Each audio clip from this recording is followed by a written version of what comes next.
Nigeria's equities index has lost almost 4% this month on the back of persistent sell-offs.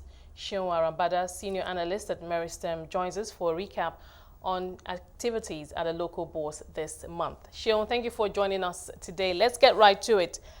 How would you, it's the last trading day for the month of May. How would you summarize trading this month? All right, thank you for having me. For me, in one word, if I'm going to qualify how the market has been this month, I mean, it has been largely bearish. We've seen sell-offs across all sectors, and factors that have underlined these sell-offs. It's what we've attributed to in the past days. Looking at the fixed income space vis-a-vis the equity space, looks like investors are opting for fixed income securities at this time over the equities at this time. So I think that's what has contributed largely to the sell-offs. Now, this is also the time of the month, the period when going into a new month where wealth managers will be rebalancing their portfolios, taking a look at weighing stocks against perhaps historical performance from the previous month and all that. So what would the typical playbook look like now, given where stocks are, also vis-a-vis the current macro environment?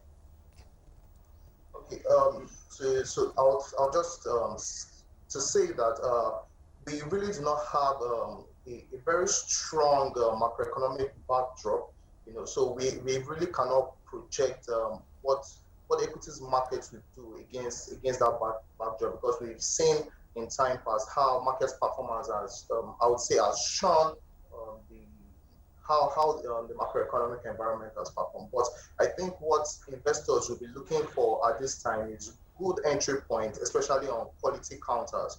I think that's what's going to drive the performance. Of course, we've not seen the kind of offshore participation, the kind we've seen in time past. So we really do not expect any inflow. So I just think it's going to be a recycling of funds in that space.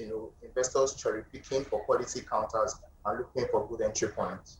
And from a valuation and dividend yield standpoint, how would you assess Nigerian stocks compared to their perhaps other African peers and emerging market peers?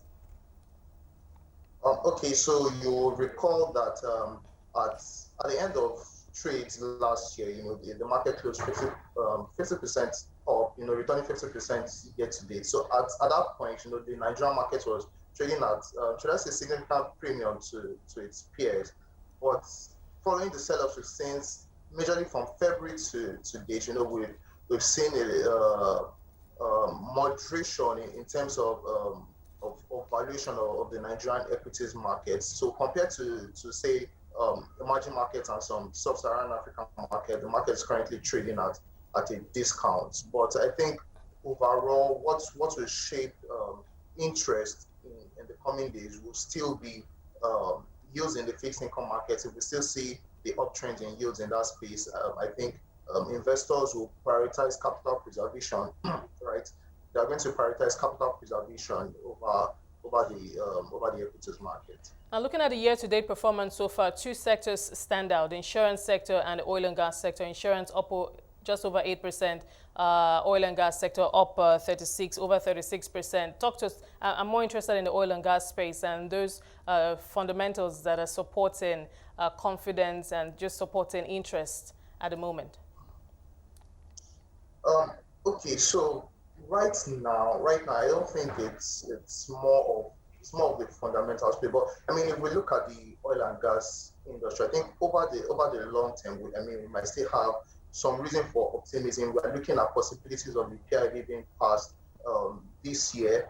That could spur some positive sentiment on downstream counters. But overall, for the most part of Q1, we saw oil prices being supportive, averaging around $62 per barrel. So I think we can't take it away from the market that has probably been one factor that investors priced into the performance of the stock. Okay, now going into the new month, the month of June, what is your outlook? Are there stocks, what stocks are on your radar, perhaps from a dividend yield point of view or fundamentals that you think would be in the basket of many investors or portfolio managers? Well, I mean, stocks in the banking sector, they've always been a good play in terms of dividends. So I think investors can look into that space and try to pick for quality counters. But overall, I still think that activities will be muted going into the new months. You look at the past few weeks, we've seen a drop in volume of trade, right? And that just goes to tell you that we're not seeing the kind of interest, that will give us confidence, in the coming months. So I think we're still going to be seeing some of these sell-offs, but largely I think it's going to be a quiet month.